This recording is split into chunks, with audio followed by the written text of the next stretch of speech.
What up? What's up, everybody? Can you hear me? I can hear you all right, man.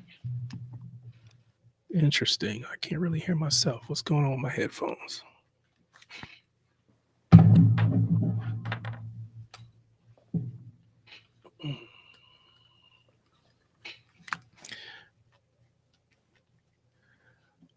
All right. Well, I don't know what's going on, but I can hear you, so that's cool.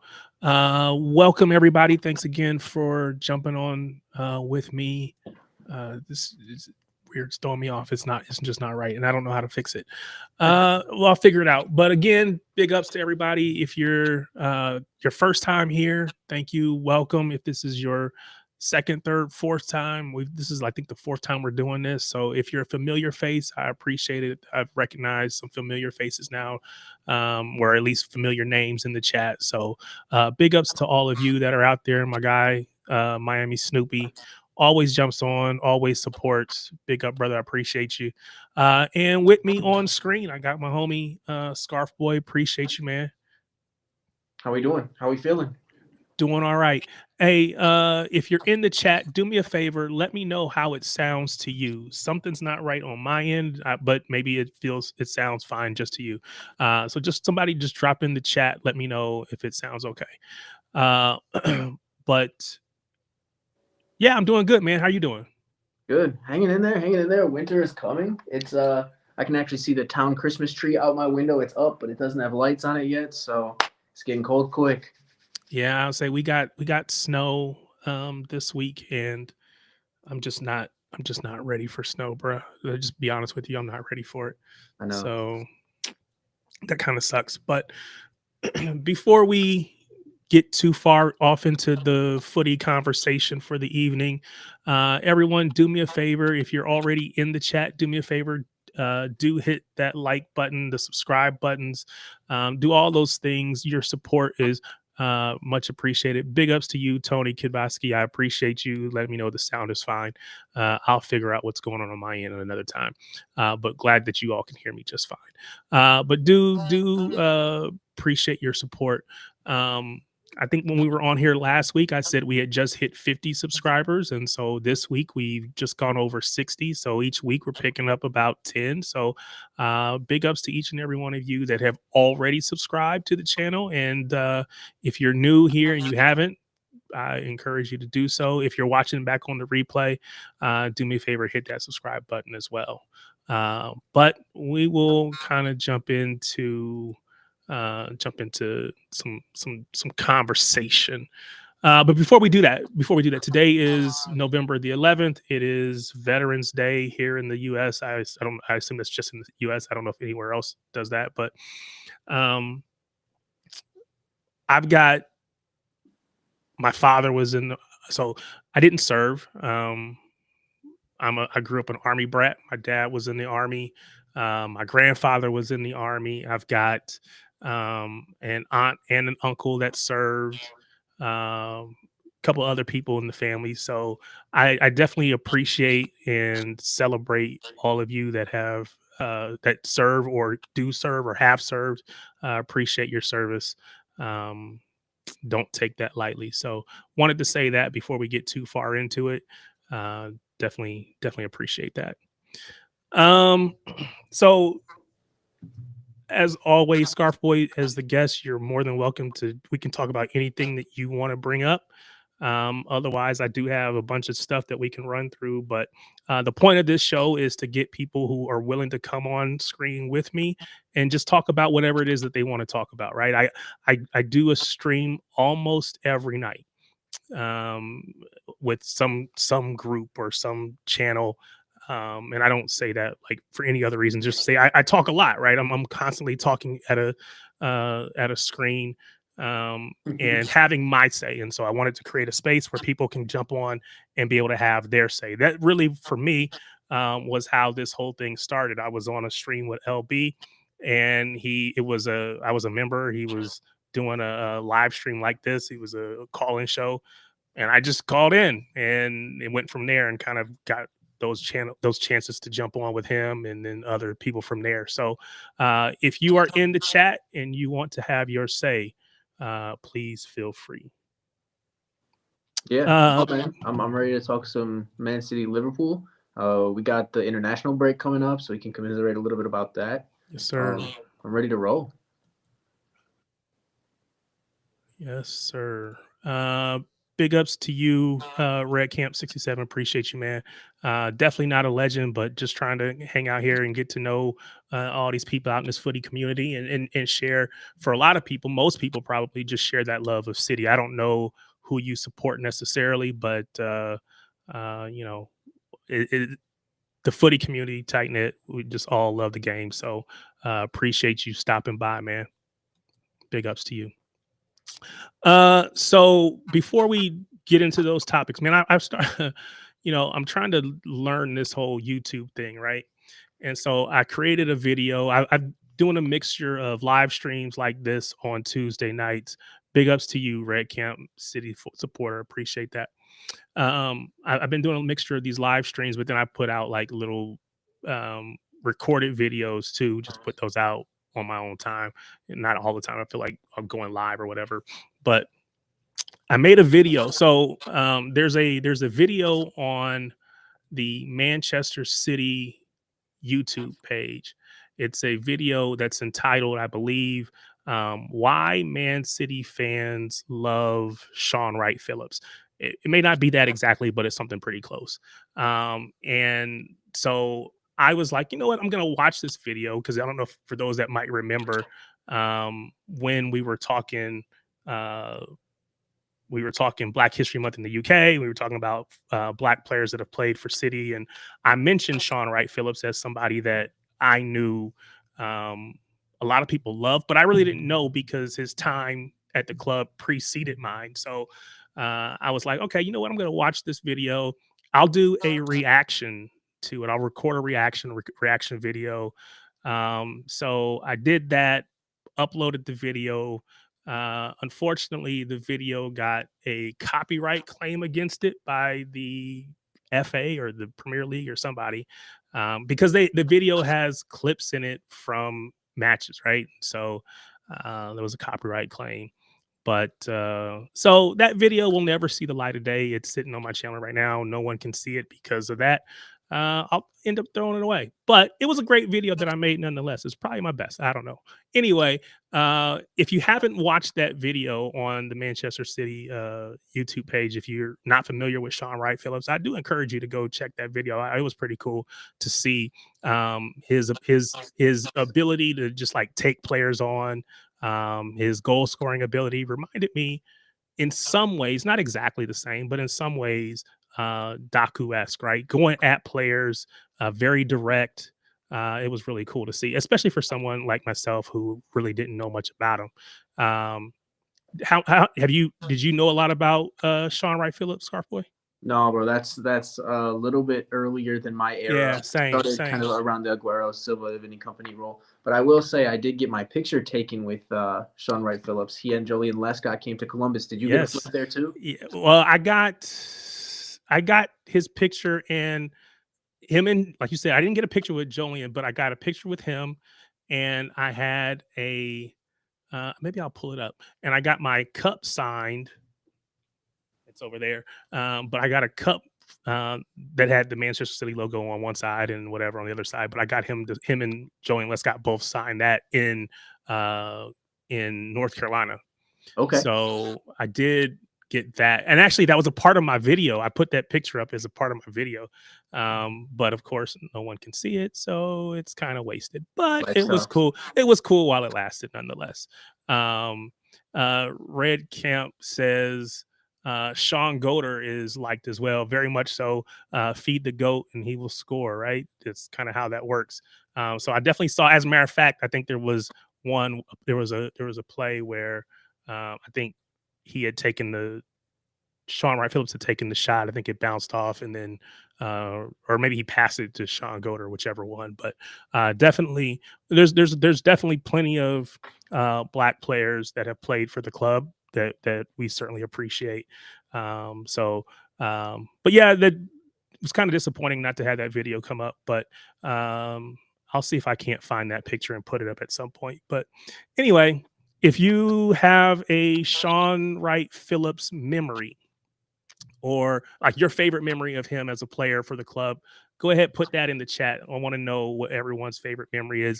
Maybe some of you will have the same memory because it's like, oh, it was just this great play, whatever. But I'm just interested to see what people's thoughts are. So, all right. So before we jump fully into the international break, obviously we're in an international break now. The players are away with their national teams.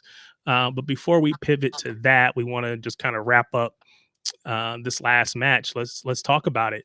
What were your thoughts about that match against Liverpool? I felt like it was a pretty dominant 3-0 victory. Yeah, What did you man, we think? smacked them, huh? It felt good. Once we got to 2-0, was kind of worried about, like, typically it takes a pretty big effort to beat Liverpool, and it didn't feel like we were playing, at our best, or definitely not above our best. And then you just kind of realize, oh, Liverpool is not the team that they used to be. Losing Trent and having that little striker conundrum that they have going on, I think really took them down a notch from last year. Mo Salah is hardly Mo Salah anymore. He's a different player. And I don't even like players like Robertson, who are consistent over a long time, just aren't the guys they used to be when Liverpool was winning the Champions League. Yeah. Yeah. That being said, from our point of view, a lot of guys stepped up. Nunez is real. People are sleeping on him now, I think. Sharpie Charlie, if he was here, he'd be real validated, because I know he wasn't sleeping on him. No. But I also thought that Nico Gonzalez played pretty well. Obviously, anybody could see that Doku played really well. I think that might have been Doku's best game in the City shirt. And Holland scores again. Gotta love it. Yeah, it definitely felt like a really, really good game for Doku. Again, I think he was the key to us really just dominating. That they had no answers for him on that left side. I won't even say left wing, because he came inside and played more as an inside forward, but he was effectively unstoppable. They didn't matter if Connor Bradley was on him when they brought over the defensive midfielder. What's his name? No. It'll come to me. Anyway, they brought him over to help. Didn't matter. There was a play where he kind of splits them. It was just an amazing performance by him. And I think it's weird because, well, not weird, because we're however many days away now at this point, and you still hear and see all the clamoring by the Liverpool fans about offside this, penalty that, if this, if that, whatever. It's just instead of just accepting the fact that we put a comprehensive whooping on a behind. So Yeah. big ups to us. Hey, Red Camp says, let me get this up. Sorry. His goal against Manchester United in 2004 was his best memory. Actually, I think, to be honest with you, that was the clip that they kept showing in the video that got my video taken down, whatever. Right. So, it's interesting, but yeah, that was a great play. Big ups to Ryjack, who's in the chat. Appreciate you, brother. There is a link there's a pinned message in the chat that has a link. If you want to jump on, you're more than welcome. You don't have to, obviously, just glad to have you either way. But if you do want to jump on, you're more than welcome, brother. And Red Camp is agreeing with you. Cafunes, what a right back. I think, I said this the other day, and I don't know what stream it was on, but I think all of the things that were weaknesses for us last season, we've turned them into strengths. When you think about, we were concerned about our right back position. Oh, maybe we should play Kuzanov, or we should play this person or whatever, right? We wanted anybody but Nunez, and for a lot of people, because we just didn't trust him. Yeah. The conversation about, oh, well, maybe he's got the bozo gene, it's a bozo in his game or whatever, right? A clown move. So that was how people felt about him. And now, almost probably to a person, everybody is like, oh, he's amazing, and we don't need anybody else. Even if Kuzanov was healthy, we want to see Nunez. Keep Nunez playing. He's doing well. Keep him playing. So we turned that into a strength. We complained last season about our wingers, and not getting any production, or complain about Doku and how he runs down blind alleys and all these things. And now um, he's had one or two bad games, or mediocre games. I won't even say bad, but mediocre games this season. But he's completely turned it around where everyone is singing his praises. We were concerned about not having midfield. Hmm. We all the unks, we had to play the unks, and we were concerned about that. And now we got Nico G, and it's like, you know what, Rodri, just take your time. We're not in any rush. Don't worry about coming back fast. Just take your time. We got it. Every area that we could point to and say, oh, we were weak, has become a strength. And I give props to the staff, Viana, Cheeky before he left, Pep, and all those people for Yeah. squad building, because they really turned that around, in my opinion. What do you think? Yeah, no, I think you're. I don't know if we've turned all of our weaknesses into strengths, but we definitely shorn up the weaknesses.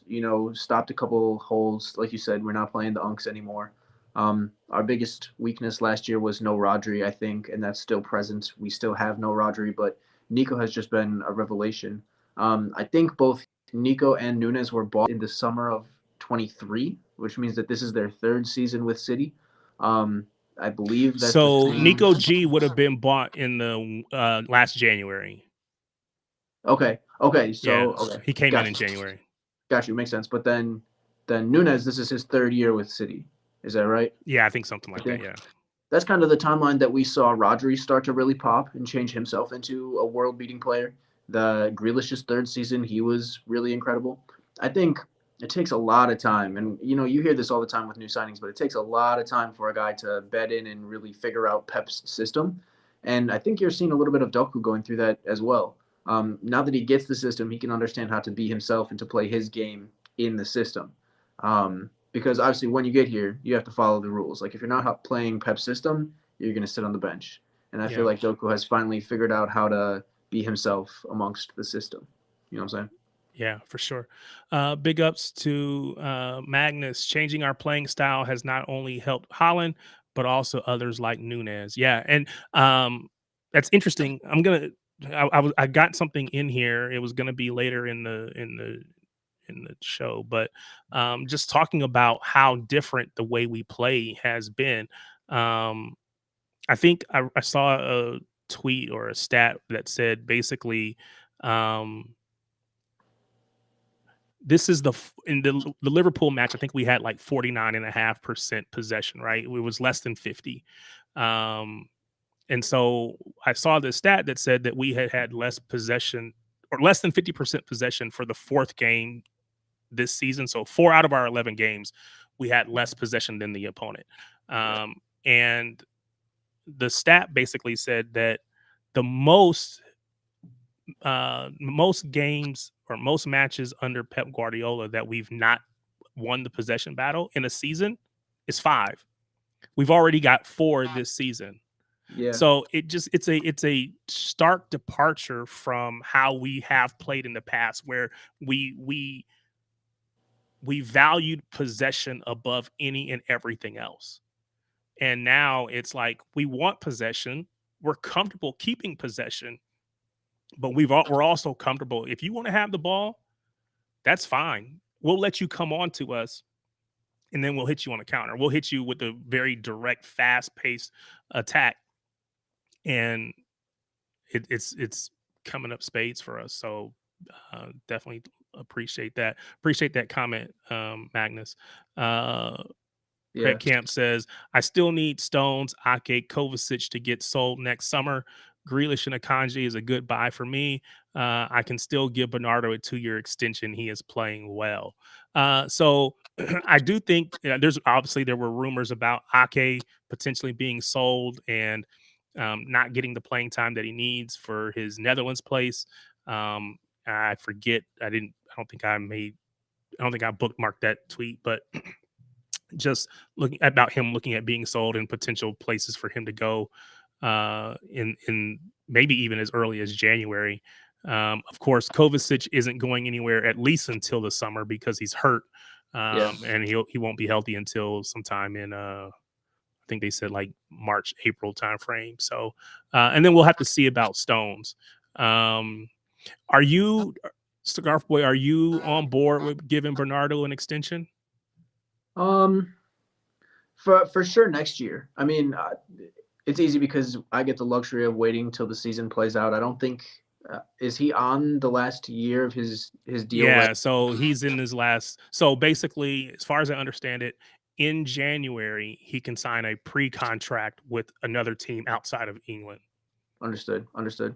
Um, honestly, it's kind of up to him. I feel like he earned exactly the same elegance, the same respect that guys like De Bruyne and Gundogan earned. If you want to go and be a starter somewhere else, can't hate that. You're a legend and an icon of our club. But if you'd like to stay and fight for a spot and be kind of a tweener who gets to play, the cup games and the Champions League games, that's fine with me too. I mean, I think he's got a lot to give us yet, and I really think we underestimate his presence in the locker room. I think Bernardo does a lot to shore up the guys. We finally have a captain who acts like a captain. Um, so I suppose I'm kind of walking the line here, but yeah, I'd give him for sure another 1 year deal. I suppose I could give him another 2 year deal. The worst possible situation would be to have a Gundogan situation where we let him walk away 1 year too early, only to buy him back and find out that was 1 year too late. You know, So my thought is that it felt like 1 year too early with Gundogan because we did not get our targets that summer, right? So we were thinking, okay, we're gonna go get Jude Bellingham. That mm-hmm. didn't happen. Okay, well we'll go get Declan Rice. Mm-hmm. That didn't happen either. And then we didn't have anybody to step into that plus spot. So then Sure. we had to go get him back a year later. I'm actually of the mindset that we should let Bernardo go.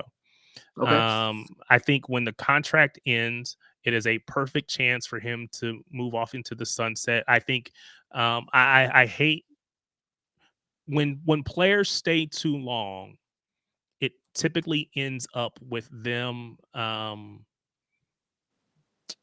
Getting becoming ugly. the villain, if you will. Yeah. They go from being the hero and beloved to now they become the villain. Think Kyle Walker, right? Yeah. He was the best right back in the world. Everybody loved him until they didn't, and it got really nasty at the end.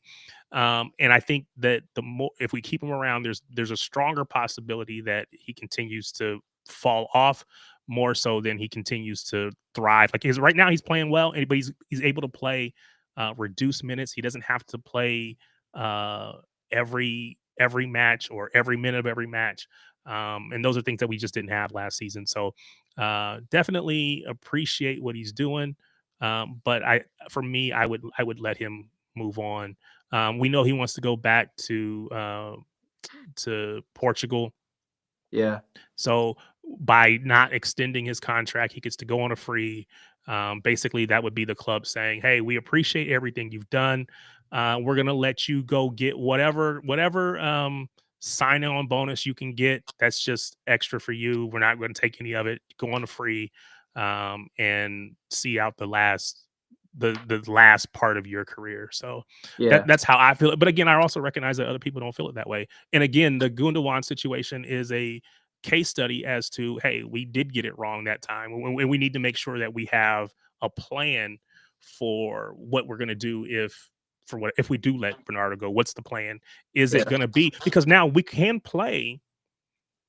um we can play, I believe we can play at least uh Rodri with Nico G. There doesn't have to be one or the other. So again, maybe Nico G just gets more minutes if Bernardo leaves or whatever. So I don't know, but that's just kind of my take on it. Um, Going real quick, hit some of these chats. It's a perfect ploy. Jared facing a low block doesn't play to Holland's strengths, but a high line does. Again, going back to just the way we've changed up the way that we play, letting people come on to us has definitely made a change. Magnus also said, I'd love Bernie to be given a 1 year rolling contract and round up to 10 years. Never had pace, so we lose nothing, but it's hard to replace his footballing intelligence. And that's fair. His game was never built about being fast or just, Physically all dominant. pace and power. Exactly. It was a lot of just on the ball brilliance, just footballing intelligence, as Magnus put it. So yeah, I'm with you on that point. If we decided that we were going to, like you said, a 1 year rolling contract, I guess I wouldn't be opposed to that. But I'd also be okay if he decided to move on. Um, and I do hope that we can win something this season with him as the captain before he does leave, if he does leave, so that he can lift a trophy for us before it happens. Got another one here. Manchester City are interested in Morton Humerland, however you say that. Apologies if I jacked his name up. From Sporting, I think he would be a perfect Kovacic backup this winter, complete midfielder in my opinion. Yeah, I mean Kova's out, so if you're saying we need someone to replace him and this guy can do it, I haven't seen him. I'm just going to be honest, I haven't seen this guy, so I don't know um, how good he is or he isn't. But definitely I think we should be definitely squad planning and building now, not waiting until the end or till this uh, to the summer window. Bernardo is from Benfica, is that right? I believe so. Yeah. I wonder if they would have a swap that they would be able to give us. You probably don't want to give us their best player, but somebody that we could exchange for Bernardo and maybe get a little bit of Yeah, I value mean out of that's that. definitely a possibility. And again, if we extend them out, then that's probably what would happen. But I think it's just my personal opinion. Again, I don't have any reason to know this, right? But my personal opinion is that the club is going to try to do everything to help facilitate his move whenever he wants to make it, Yeah. and allowing him to go on a free says you can get whatever they're willing to give you. It's all just kind of as a bonus for the time that he spent. I think it's 9 years. So I think to I don't know if it was Magnus or Red Camp. Somebody said, "Oh, it would be great to have him finish off in 10 years." It was Magnus. I think having that round number would be great, but I just don't know if it ends up happening or not. Somebody said Humeland is from Norway. So we would have Holland. We'd have this guy. Is it Humeland? I'm jacking it up. Hillman. But we'll have him. We'll have Holland, and then we'll have Oscar Bob if in fact we do go get this guy. And again, I certainly understand putting players around Holland that he is comfortable with. If you think about in the NBA, because again, as an American, I think about other sports as well. If you think about the NBA, there's a lot of times where a player you'll have your friend come over because it makes you comfortable, it makes you happy, it makes you. And again, one of the things that worked with Pep was, hey, I just love the way we took care of him as a club, and the way that everything he needed was made available to him. So it made Pep comfortable, and he's been here 10 years or going on 10 years. Holland signed that 10-year contract, so you want to make sure that he does stay. He does stay happy, if you will. And then last one here. Bernie wants to leave, then fine. He's given us his best years and he deserves all the props. Yeah, for sure. Like I said, I'm not going to be upset either way. Definitely appreciate it. I did miss this one. Big ups, Andrew, MCFC. Appreciate you joining. Hope you enjoy, sir. Feel free to, again, there is, for everybody that's in the chat, everybody that's listening, there is a link on in the chat. There's a pinned message with the link. If you are someone that wants to come on the screen and you want to chop it up with me and Scarf Boy, you're more than welcome. Just hit that link and I'll get you up and we'll go from there. Yeah. I actually have to make my exit pretty soon, so I just wanted to get one last thing. I think you're right. The team is set up better around Holland. I've been watching the Premier League for a long time, and I really was just I gotta let people know Holland is just a bigger, faster, stronger Jamie Vardy. Like he's got exactly the same game of playing on the defender's back foot, and he can make those runs exactly like Jamie Vardy. It's just that he's a big name, he's a Ferrari, and teams know that they have to double team him, and he's also a lot better than Jamie Vardy in the box. But he's got that game to him where he can run off the last line, and if we have the guys to send him through balls, it's goals. He does every week now. Oh, big ups. Let me know when you have to drop. And some Red Camp says he's a faster version of Zlatan. Yeah. Ibrahimovic. I can see that.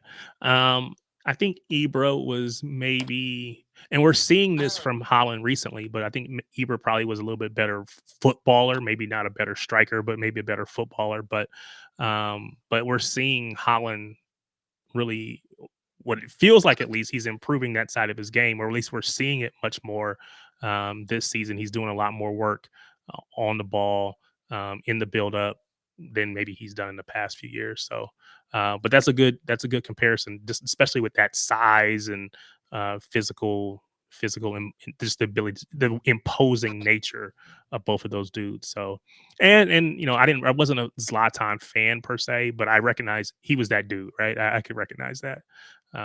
Definitely recognize that. So Yeah. All right, man. Well, let me make my exit. It's always good to appreciate talk you, to you. man. Great Thank times. you. Yeah, man. I'll check in with you later. Keep it going, guys. Hop in. Give Tarek some somebody to chat with. It's always a nice time. Appreciate you, man. Holla at you. See you later, guys. All right. So we were talking about Liverpool. We talked about that match going up 3-0, beating them. Again, I mentioned just all of the hoopla around the offside goal. I know there's been complaints and calls to PGMOL and all that kind of stuff. I'm assuming most of us here are probably City fans, but if you think, regardless if you're a City fan or not, if you think that that was an offside goal, put it in the chat. Let me know what your thoughts are. If you thought it was offside or onside.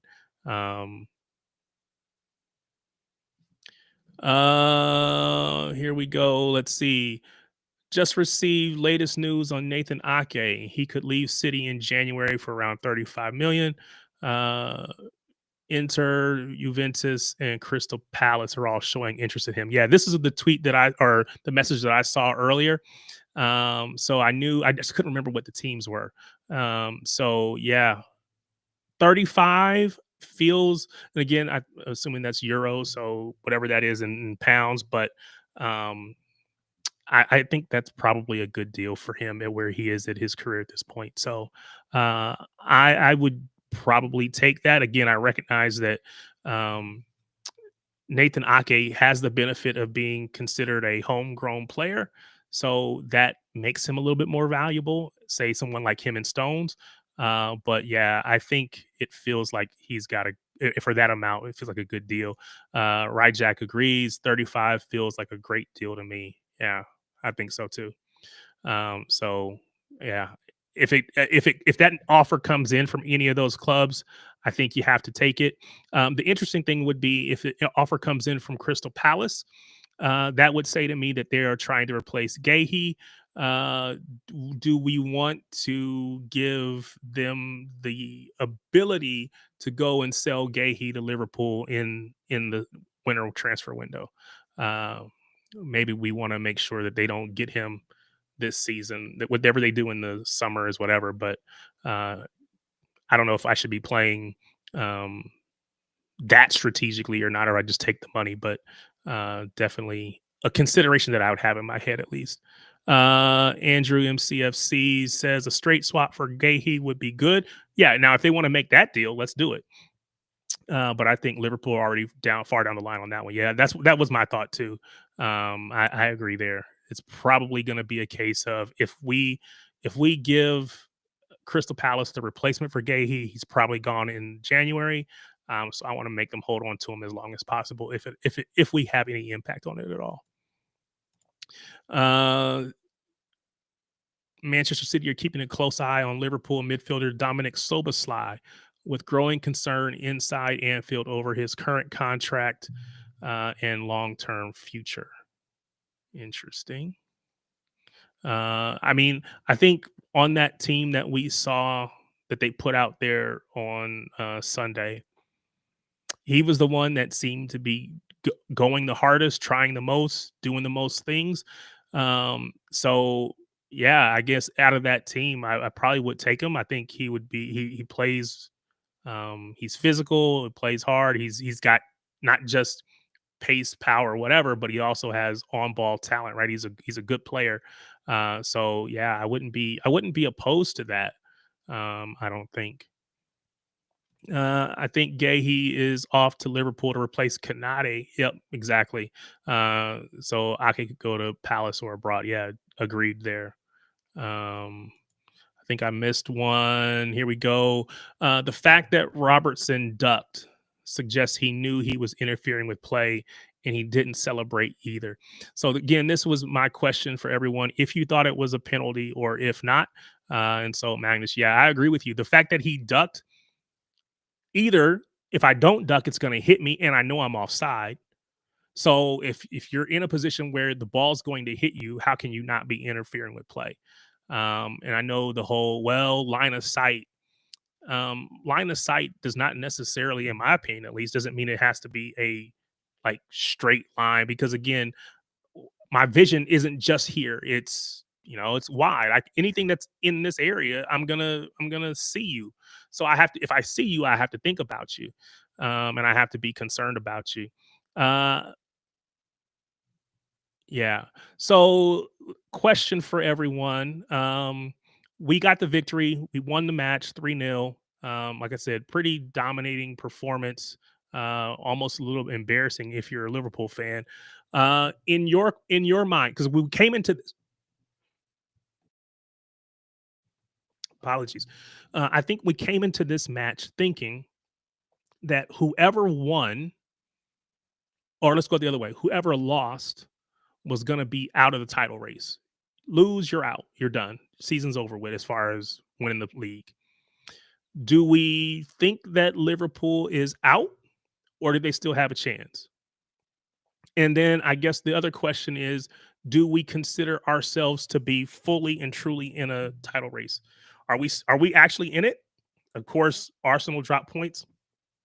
Are we in it or is it still Arsenal's to lose? Go ahead, put that in the chat. Let me know what your thoughts are there as well. I see Andrew said they're not out. Uh, they'll click at some point. The players are too good. That's my thought too. I know a lot of Liverpool. I was on a stream this week. I think Ryjack is still, if he's still in the chat. We were on a stream earlier, and the Liverpool fan seemed to think that they were done. They were out of the race. We gave them more credit than they did, but we'll see. Um, we beat we beat Newcastle and we are definitely in it, says Andrew. Yeah. I think we need that to show again we can consistently beat those top teams. Um, I think that'll go a long way, if nothing else, just to continuing to build that confidence in our team. But also, it's just going to ramp up the pressure on Arsenal and their fans because they know you if you've been on any of these streams anywhere, you've seen the shark emojis in the chat. We haven't seen that in a while. I don't know if we saw that at all last season, right? You're starting to see those shark emojis come back out, letting people know, look, Shark Team is on the hunt and there's blood in the water, right? So if we go out, we beat Newcastle, they have to start and continue to pay attention. They have to continue to pay attention to what it is that we're doing. Um, so yeah. Question for everybody is if we assume that City is in this title race, is it City, Arsenal, and that's it? Or is there another team, maybe a dark horse? Is it Chelsea? God forbid, is it Man U? Is there another team that's out there that could be a dark horse or a spoiler in this whole conversation for the title? Go ahead and put that in the chat if you don't mind. Let's see here. Latest news: Phil Foden is set to extend his contract with Manchester City until 2030. Viewed as a crucial asset for the club. Well, he's definitely a crucial asset. It is definitely my hope that they get that contract signed. 2030, I think, would put him in. I'm trying to remember when does yeah, Magnus, I saw your comment. When does Holland's contract end? Is it 2032? So yeah, that would be great. Align all those players, get them aligned on that same time frame. So um, Magnus said that, yeah, I laughed out loud when you suggested Man U. Yeah, that's why I did that, right? throw in something that seems really absurd, really crazy that no one would agree with or believe, and see if you can't generate some conversation, if nothing else. Because that's all I think they would be. I don't think they're a legit contender, but we will see. But I do think that Chelsea could be, even if Man U's not. I do think Chelsea could be in this race. If they get a couple results to go their way, I think they have Arsenal coming up. If they beat Arsenal, or if they just take points off Arsenal, well, definitely opens the door for us. If they beat them, then yeah, so it'll be a big deal. So, a couple more here. 20. What was this? All the top six could affect the title race. Yeah. Do you consider Sunderland in that, Magnus? Granted, they just beat Arsenal, or they didn't beat them, but they drew with them, and I think they're still in the top six. They were second coming into the weekend. Um, do you think they're going to be there or thereabouts by the time the season ends, or are they going to drop off? Um, is Tottenham a legit contender in this? I don't know. We'll see. Let's see. Andrew said slot, however, may be the issue for them. He's their weak link. In my opinion, he doesn't know how to get the best out of these big signings. Verts looks a shadow of himself. Isak looks fed up. Yeah, I mean, they're not playing well at the moment. But I do think they do have the ability. Again, we talk about Verts. Probably to a person, all of us were hoping to bring Verts in. I'm sure there were people who weren't, but most people were. Most City fans that I knew were, and that didn't happen. Now he doesn't look great, so you do put some of that on the manager, or is it just the adjustment to the new league? Whatever it is, I don't know. But he's not looked like what they would have thought they were getting when they spent the money to bring him in. So, all right, let's we can always come back to this if anyone has anything that they want to talk about on this, but I want to pivot to some of the stuff that is going on in the international break. So, obviously, we like to say that there's going to be no football for the next 2 weeks. And I am here to tell you that that is not a true statement. There will be football. If you're a women's football fan, NWSL, WSL, the City women's team, all have matches going on that you can support. The City women did, in fact, win their last match 2-1. They beat Everton, moved them to the top of the table. And I am going to, well, I'll pull up. There's a tweet that I saw. Let's see if I can pull this up. But there's a tweet about Bunny Shaw. Bunny Shaw, for those of you who don't know, Khadijah Bunny Shaw, Jamaican striker, plays for our women's team. But she had another goal today against Everton. She is the first player ever to score or assist in each of her 7 Barclays WSL appearances against an opponent. They say Sweet Tooth. So again, this is her 7 goals and or assists against Everton in those matches, or at least 1 goal or assist in 7 straight matches. So kudos to her. Kudos to our women's team. If you follow women's football at all, you know that Chelsea is kind of the big dogs on the block. They spend the most money, they bring in the most players, they're doing all the things, and so going into matches against them or battling them for the league and all that stuff is you're kind of at a little bit of a disadvantage. But our new manager has the ladies playing really well, so big ups to them, and here's hope for um, them to continue this winning streak, and maybe, just maybe, they can get another league title. Um, did that come up? She's a phenomenon. Feed the bunny and she will score. I mean, yeah, she is probably the closest thing that the women have to Erling Haaland. Nobody is scoring at the rate that he is, but she is scoring uh, most matches, right? She's leading WSL in goals scored for the last couple seasons. She's been great. The unfortunate part, if my show bros from Shades of Blue were on, I know we're going to record here in a little bit. If they were on and we were talking women's football, they would tell you that her contract expires at the end of this season. A lot of the women's players have gotten their contracts extended. She has not. And so we definitely want to get her contract re-signed and get her locked down because she is an amazing talent and we definitely don't want to lose her. We got another comment here. Latest news: Rodrigo is open to leaving Real Madrid. The club would consider selling him if a good offer arrives. And I know, I know. Oh, here we go here. Tarek Rodrigo is available this winter. Would you take him knowing that Savinho is not performing? And my answer to that is no. I didn't really want him when we were talking about it in the summer. That didn't happen, and I definitely wouldn't go for him now. I know people are kind of down on Savinho at the moment, but I would say to you, there are probably a lot of those same people or very similar groups of people that were down on Doku last season as well. It takes time, and these guys are young. Savinho is 22, I think. Doku is 23, and they're adjusting to a Pep system. I think he's going to come good. I could be wrong. There's no guarantees, right? I could very easily be wrong. But I would take my chances with Savinho. I have not seen anything from Rodrigo this season that makes me think that, oh my God, he's heads down, head and shoulders better than what we have in Savinho.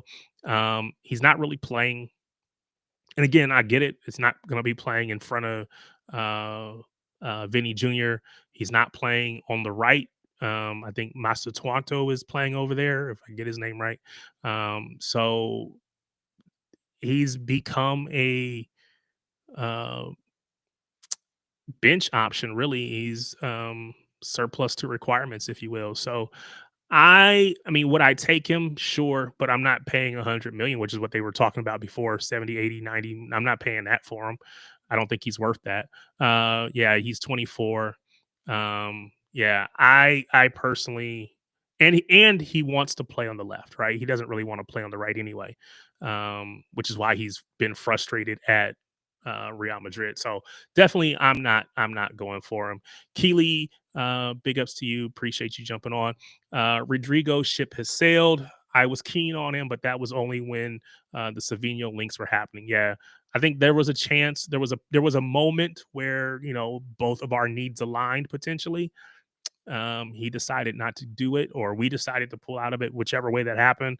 But yeah, for me, I think that ship has sailed, in my opinion. So yeah, Rodrigo wants to play on the left. Our players need time, coaching, and support. People criticizing too quickly. Savio's ceiling is high. I do think his ceiling is high, and I also think that I do agree with you that maybe we're going a little too soon on the criticism. But at the same hand, there is an expectation that you're going to perform. This is Manchester City. You don't get to just come and you're not going to get you're going to get time, and you're going to have to continue to make improvements. Uh, but there's only so much time, and I saw the Elise talk. Right? Yeah, I mean Elise is, if he's not already, he's on his way to being world class. There's a conversation to be had there, but I don't know. We'll see. Um, all right, let's. So in the international break, 19 of City's players got called up. I don't even know how many people we have on our squad total. Probably 23, 24, maybe. Well, I know that there's 7 players. It's easier to tell you who didn't get called up than it is to tell you who did, right? There's 7 people who did not get called up. Bettinelli, Steven Ortega, Calvin Phillips, Mateo Kovacic. Of course, you wouldn't expect any of those people to be called up, especially with Kovacic being hurt. If he wasn't injured, of course, he probably gets called up. Nico G did not get called up. Rodri did not get called up. Of course, Rodri still coming over his injury. Nico G playing in that Spain midfield. I'd be interested to see if and when he does get the call up. I think he's shown that he deserves that call up this season. What do we say? Rodrigo was unhappy before Alonso arrives, and unfortunately gotten. Yeah, I just think that it's not happening for him. Uh, Big up Dylan. I think that's Dylan Pepper Squad. Appreciate you jumping on, man. Appreciate that. Uh, so Nico G didn't get called up. Do we think that call up is going to happen for him sometime soon? Is he always going to lose out to? And I have to go back and look at who the Spain midfielders are. But of course, Marino is in that conversation. What's the other midfielder for Arsenal that they just brought in? He's in that conversation. So it's probably still a couple years away for Nico G, but I think this season, Zubamendi, yeah, thank you, Dylan.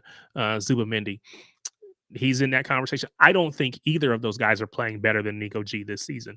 But again, I recognize that he's young. There's no divine right to a spot on the Spain national team. But if you just simply did it on ability or on pitch performance, I think he has definitely shown that he belongs in that team. I am with you, Andrew. Nico G not getting a call up is a blessing for us. Played a lot of football, and rest will help. His time will come on the international stage. His progression has been incredible. Yeah, and that's where I'm torn. I'm kind of mixed emotions because I think he deserves the call up. I genuinely think he deserves the call up.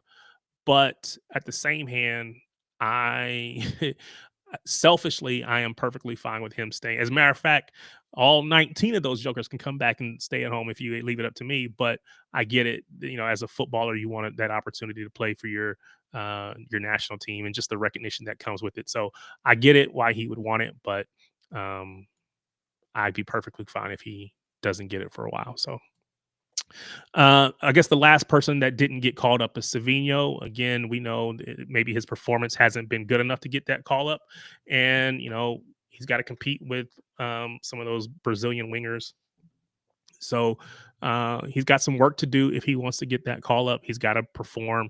It would not surprise me if this season doesn't go well for him if he doesn't move on, because he may never get that chance. But I like to believe that there's still plenty of matches left that he'll figure it out and come on.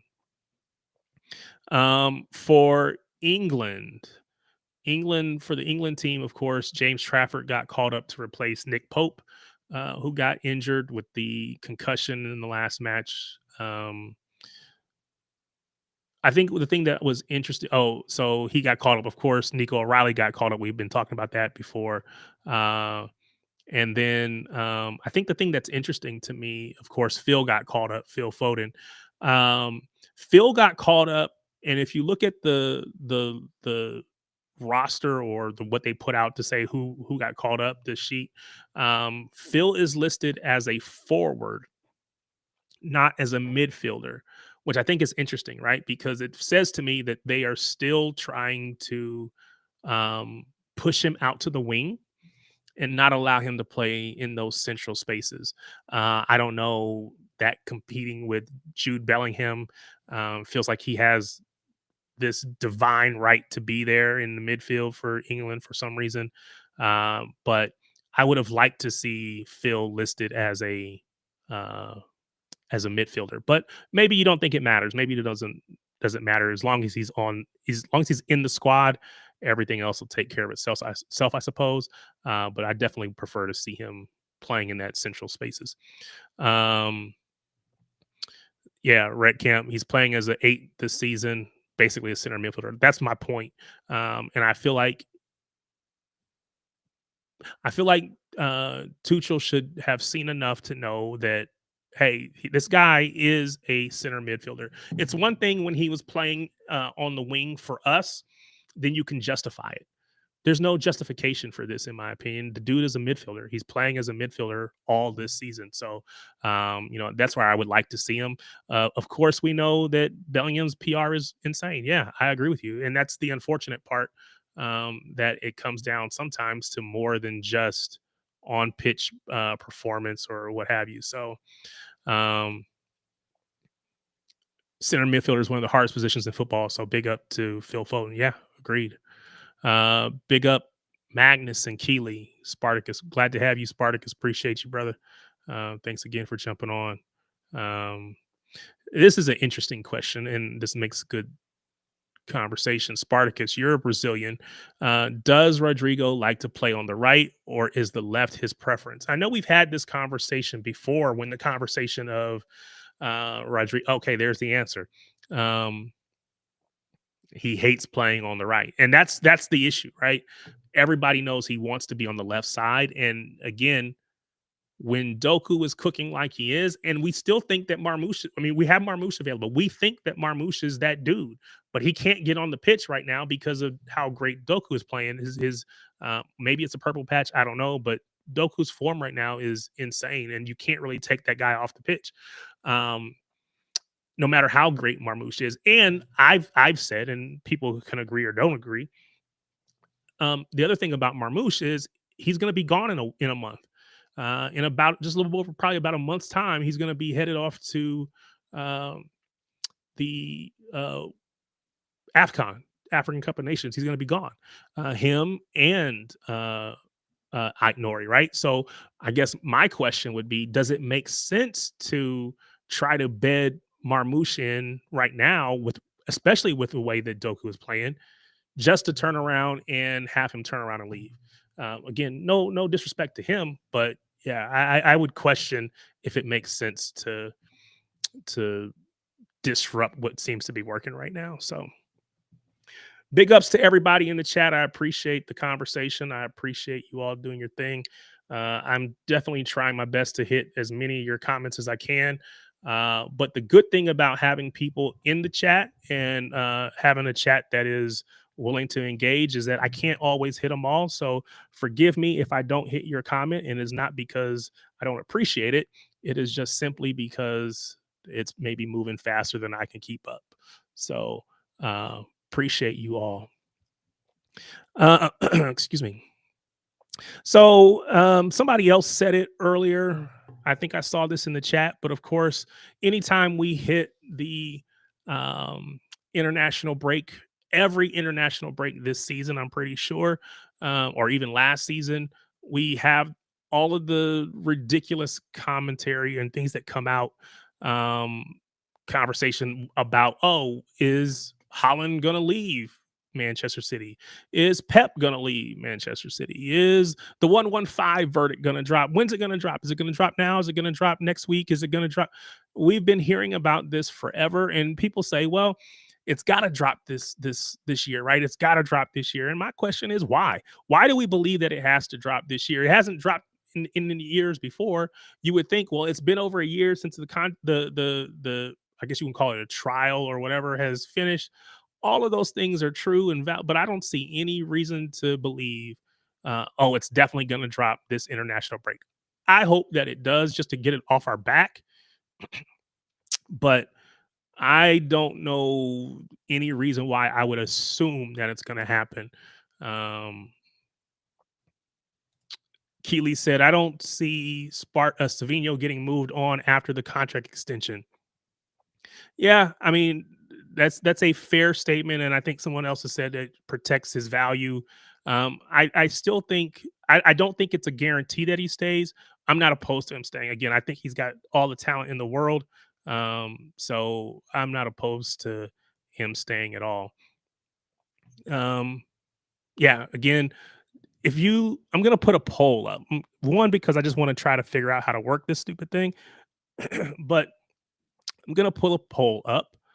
And the question is, will the 115 verdict drop during the international break?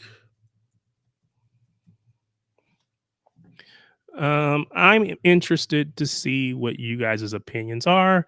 Plus, like I said, it lets me test this out. So do me a favor, hit the poll, let me know your thoughts. We'll leave it up for a while. We'll keep going through it.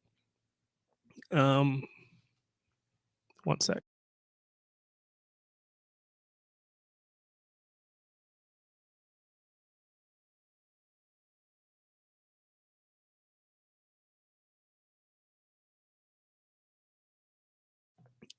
Uh-oh.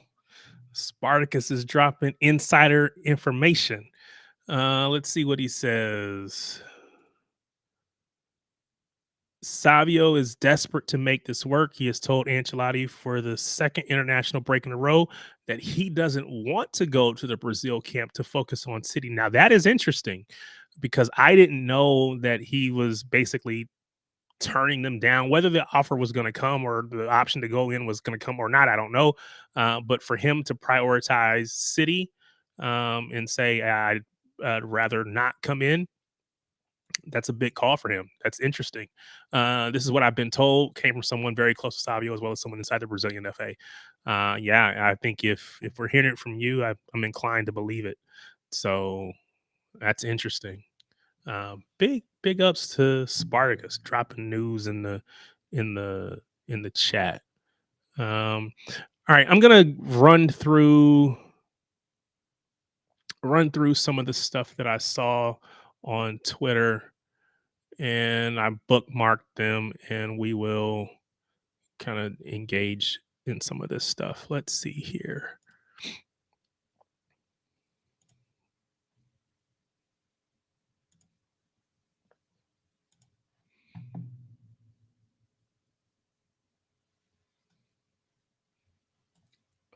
Give me one sec. Let me make that a little bit bigger.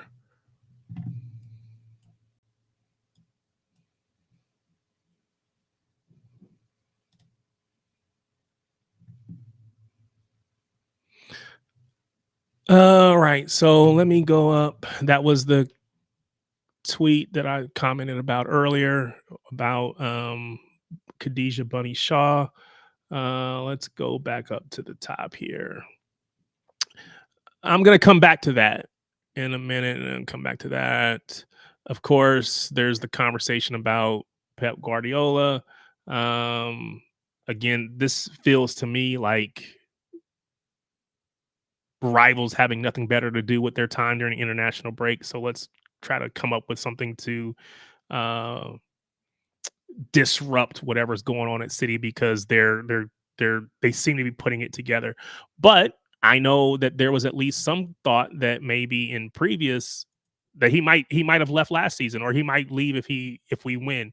So do you think that Pep, is there a chance in your mind that Pep leaves, or um is this just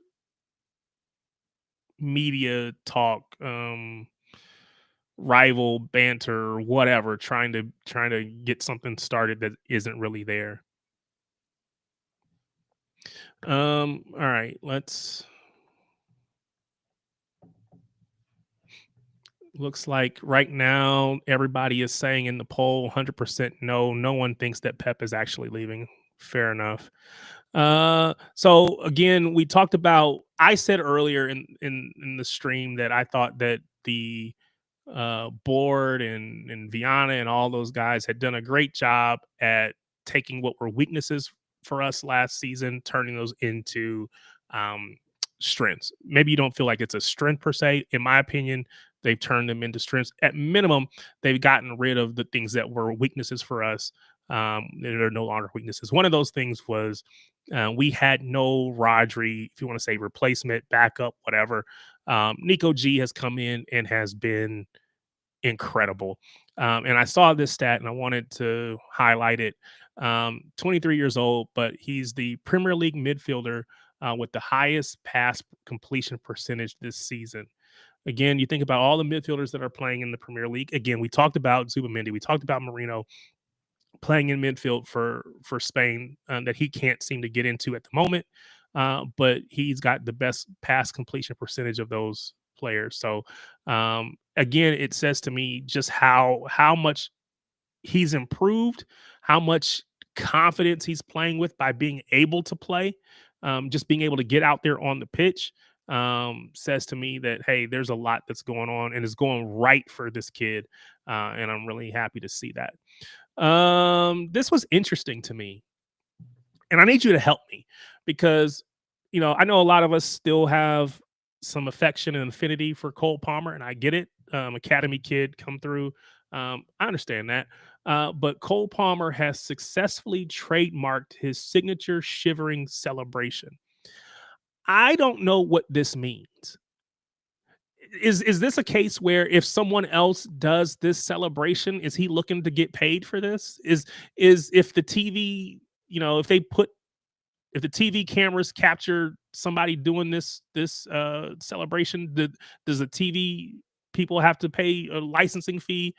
What is the deal? What does it mean to have trademarked his celebration? Now, maybe if you say, well, he just wants to be able to put that image or that, maybe, well, silhouette, whatever, on T-shirts or something. Okay, fine. But I just don't understand how you trademark a celebration, especially one that you didn't even do first. I don't understand that. That just seems weird to me. So I don't know. If you have thoughts, let me know because that just seems kind of crazy. Definitely got to give Doku his love. And I wish I knew how to make this bigger. Give me one sec because I feel like it's too small.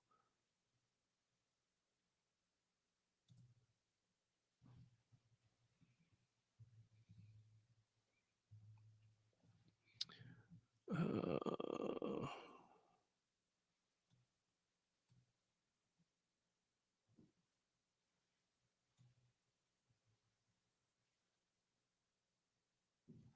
there we go.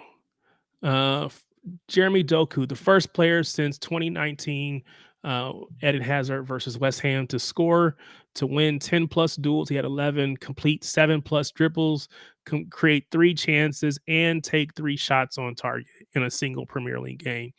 Again, to see Doku be mentioned in the same breath or the same conversations as Eden Hazard, who I think many would say is a Premier League legend. I don't know if he's already been inducted into the Premier League Hall of Fame or not, but if he hasn't, he will be. Um, I think rightfully considered one of the best to ever do it in the Premier League. Obviously got the big move to Real Madrid, but couldn't stay healthy. Um, Ankle issues or whatever it was. But for Jeremy Doku to be in that conversation just goes to show how well he performed the other day. Um, I guess the only question for Doku, and I think everybody feels the same way, the question for him now is, can he keep it up? Can he uh, continue to develop some consistency? And again, I don't think it's fair to assume that he's going to hit these numbers every match, right? I don't think it's fair to expect that. I don't think anyone actually does. But can you get close to this more consistently, making good decisions, whether it ends up in G and A or not, but making good decisions, being threatening, being the player that teams are having to double and triple up on because again, you just so disruptive on the pitch. So um, yeah. So big ups to Jeremy Doku. Um, I saw that. We'll move past that one. Florian Wirtz, 116 million pound lost little boy. Florian versus Liverpool struggles in numbers. Yeah. So again, people are starting to have that conversation about him as a player and some of the shortcomings that we've seen out of him so far this season. So uh, I think he's got to be better. And again, I don't care if he ever hits it because I'm not a Liverpool fan, but I think he's got to be better to justify that price tag. And with that price tag, you may never justify it because it's just so much money. But we will see. Right. So I want to go back to this first one because I think it was the first one. So there's been a lot of conversation about the kits that are coming out for next season. One, the away kit is supposed to be black and yellow, and of course, because it's Puma in black and yellow, there's a lot of conversation about how it's going to potentially, give Dortmund vibes. I don't know, but I think it'll be interesting to see. Is there a so you all will know City probably much better than I do, especially those of you that have been City fans for much longer. Tell me, is there a black and yellow kit that I'm not thinking of that maybe this will be based off of? I know there was one. Oh, I guess there was one a couple seasons ago. I'd have to go back and figure out which year that was, but um, is there a black and yellow kit that you think this will be based on that you would like to see kind of recreated or modernized or what have you? The other one is this one. Um, it is a. This was supposed to be a fan designed using the whole AI creator or whatever. But this is supposed to be the third kit for 26, 27. Of course, I don't know that that's going to be the case or not. Um, yeah. So Red Camp said the black and yellow. Didn't we have a jersey like that during the 2018-19 season? That's probably the one I'm thinking of. So yes, it feels like this is going to be more yellow, but I could be wrong on that. Maybe it's just yellow accents, but it's mostly black. We'll see. Black Kid a few years ago with the hacienda black and yellow strip on the right shoulder. That's the one I'm thinking of. Yeah, I think that's the one we're all talking about. So maybe it'll be something similar to that. We'll see. Um, I think I ended the poll. Of course, it was 100%. Nobody thinks Pep is actually leaving. So kudos to you for participating. This is the one good use of AI in designing, says Spartacus. Well, did it come up? Nope, it didn't. So yeah, this is a AI design kit.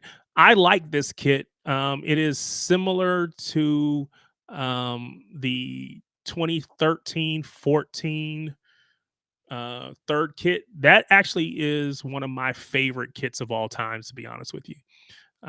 So I'm excited to see what this will actually look like. I'm not necessarily a fan of the V-neck collar. I prefer more of a round one, but uh we'll see. I think I like it. We'll see what everybody else thinks about it. Red Camp says, yesterday we had a black and yellow kit in 2018-19 when Sterling was cooking everyone. Yeah.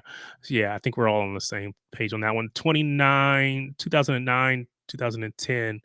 I'm not familiar with that kit. I'll have to look that one up. I don't remember that one. So, yeah. Um, Mac, Magnus said that the AI fan design is nice. Yeah, I agree. Um, I think a lot of people like it. So, I like to see what it's going to look like when it's finally out. Um, all I'll say is, regardless of which of these things look like, they cannot be any worse than our current rain kit, and I will die on that hill. I think that kit is horrible. I know a lot of people. I don't know that anybody likes it. I haven't heard anyone say they like it. I've just heard people say, "Oh, it's not that bad." It's well, if it's not that bad, it is bad. It's just not that bad, is what people are really saying. So we'll see. But big ups to them.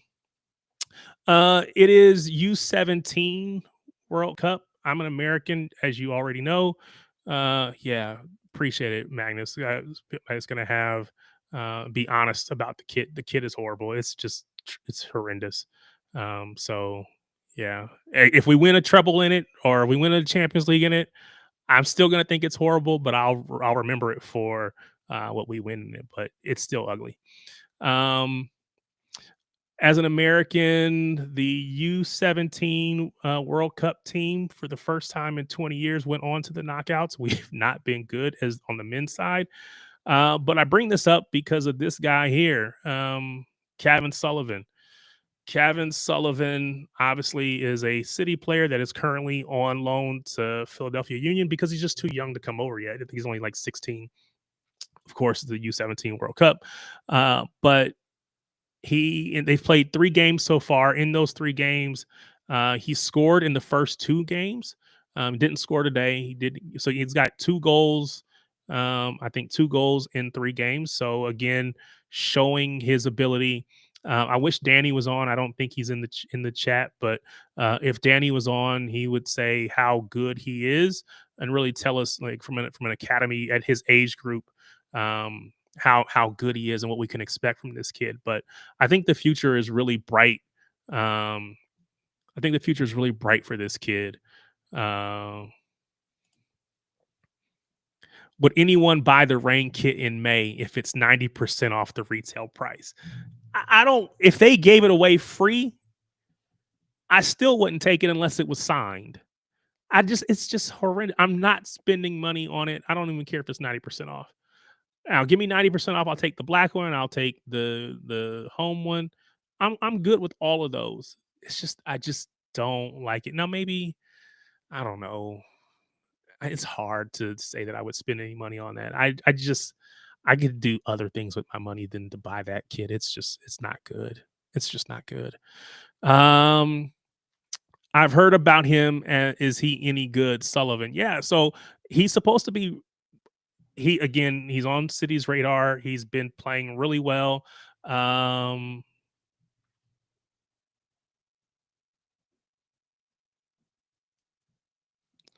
don't know if you heard that or not, but my phone was going off. So apologies if you did.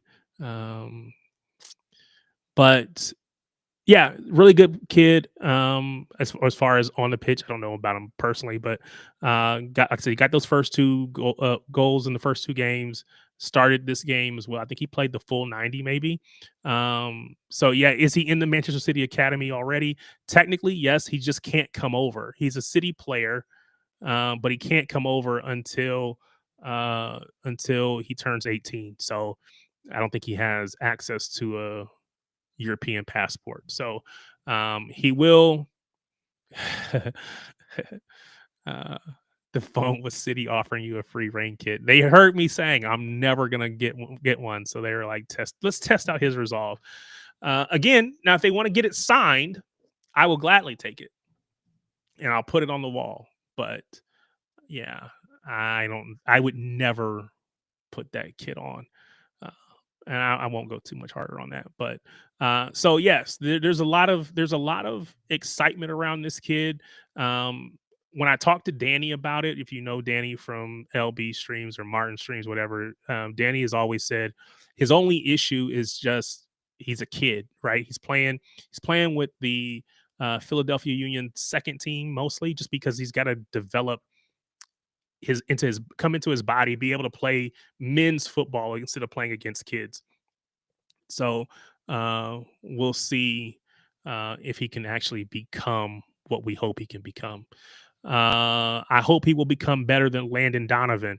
So I am not a Landon Donovan fan, to be quite honest. He's okay. So yeah, I hope that Kevin Sullivan can reach those heights. I recognize that Landon Donovan was a great player for the U.S. He's not my cup of tea, but I recognize what he meant to the U.S. team, and so if he can hit those heights, then yeah, that'll be great. On the flip side of this, if you want to call it the flip side, but instead of the U.S. U17 team, the UK, the English team, they won. So the U.S. won all 3 matches. They're in advance. I think the English U17 team, they went 2-1. They lost their first match, and then they lost this. They won this most recent match. I think it was Sunday against Egypt. They beat them 3-0. Reagan Heskey got 2 goals in that match. He had gotten a goal in the first match.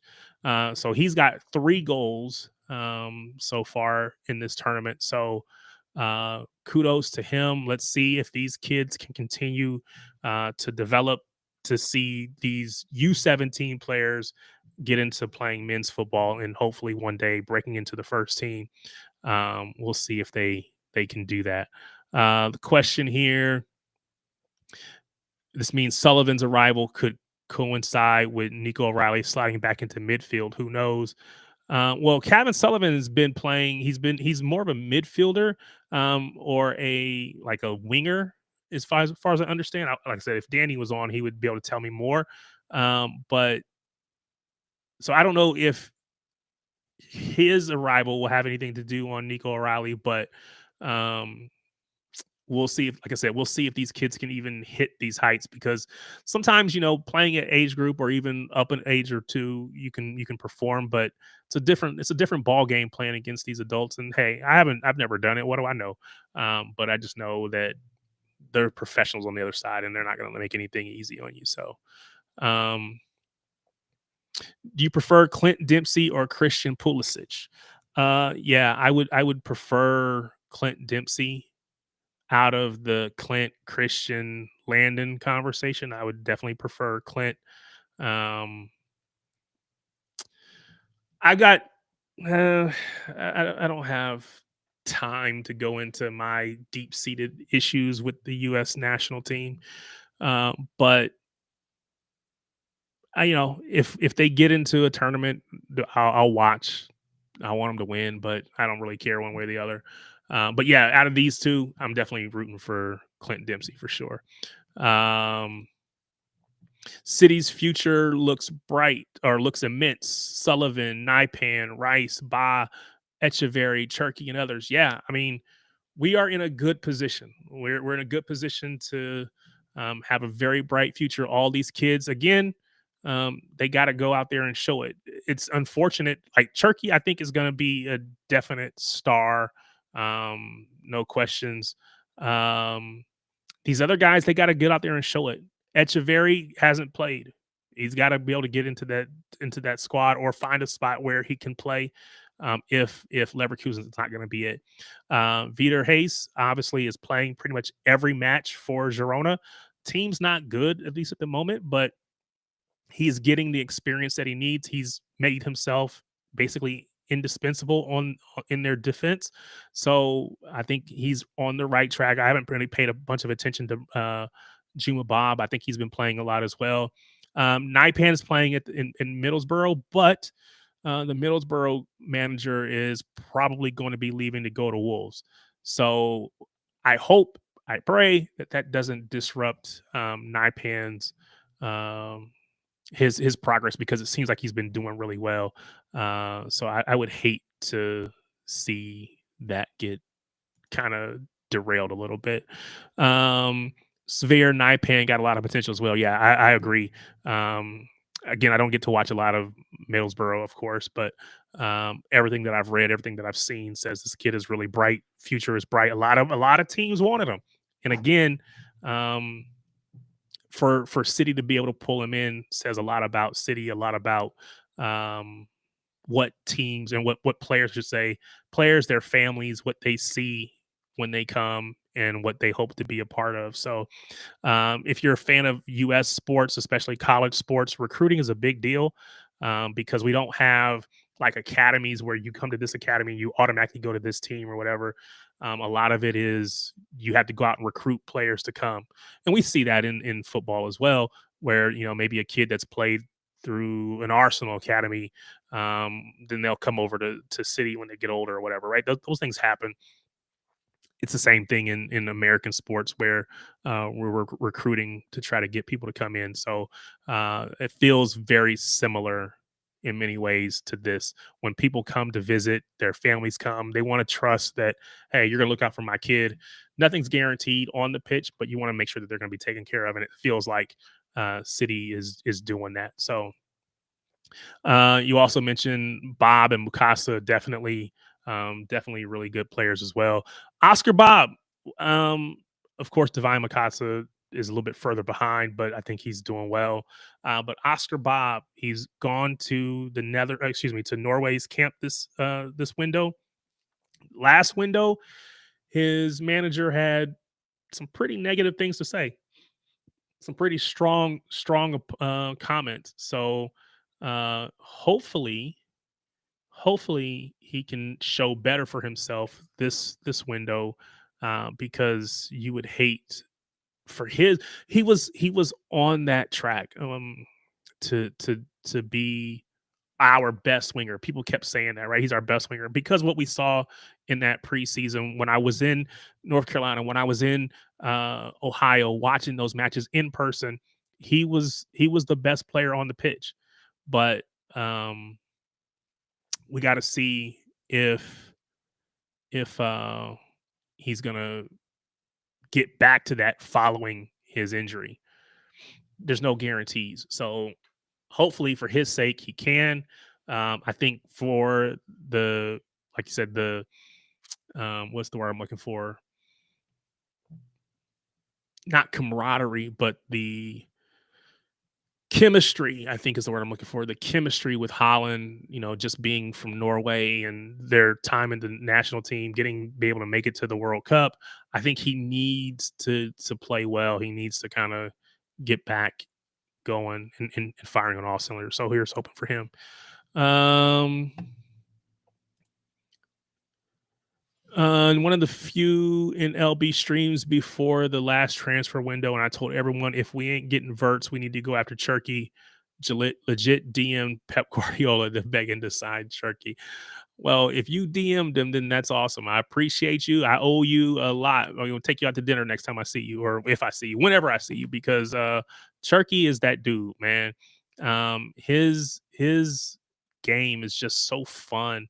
Um, it's just the joy and the excitement, that just everything about the way that he plays is just really cool. And I don't know if you're legit the one to be credited for bringing that to Pep Guardiola's attention or not, but hey, you know what? Uh, you deserve some props for that, because that was a big signing. And I think for a lot of people it was like, oh, why'd they sign him? He's not, they heard all the stuff that former managers are saying or whatever, right? We talked about Jude Bellingham's PR being, so immense and just basically ridiculous, and how people that PR has boosted him up. It was almost like the opposite for Cherky. It's like you couldn't get people to say good things about the kid. And so we got him for the cheap, and now, again, I think people are still trying to minimize his ability or minimize his contribution, but I've seen enough. I don't think there's going to be an ability to minimize. I think it's going to be um you're not going to be able to deny it. Undeniable. It's going to happen. So big ups to Cherky, and big ups to you, Red Camp, for making sure we got him. Appreciate you, brother. All right. We're about to call it quits. What's this one say? I even wanted Joe Bellingham as well from Sunderland last summer, but hey, it is what it is. So I wasn't. I mean, I knew he was playing there, but I wasn't like on that train. Again, I think I had kind of soured on Jude at this point, and so I wasn't confident on Job either.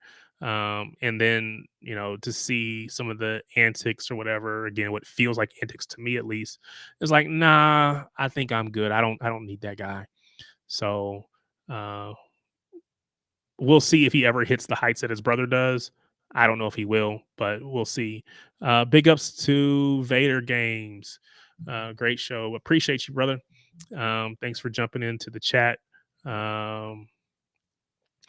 Appreciate everyone for jumping on. We're going to call it quits. I'm supposed to be on a recording for Shades of Blue for our weekly recording.